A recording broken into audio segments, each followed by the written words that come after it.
तो वो सब के सब आप देख सकते हैं जिस दिन आप आएंगे। ये देखें सारी की सारी गाड़ियाँ आपको नज़र आएंगी।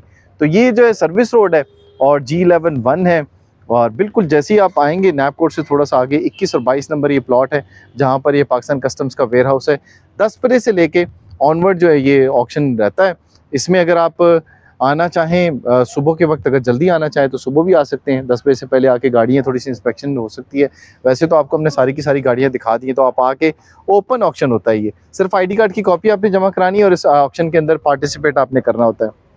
इसमें तरीकाकार क्या होता है कि आपके ID कार्ड की कॉपी जमा होगी, आपने ऑक्शन में हिस्सा ले लिया, आपकी गाड़ी जो है वो आपने उस ऑक्शन के अंदर अपनी गाड़ी मुंतखब की और गाड़ी की बोली में आप कामयाब हुए। उसके बाद आपने जो है वो जो रकम जमा करवानी होती है वो 25% जमा करवानी होती है, जितनी में गाड़ी जो है वो आपने अपनी बोली विन की है, यानी बिड आपने विन की है। तो उसमें 25% आपने वो जमा करवाया।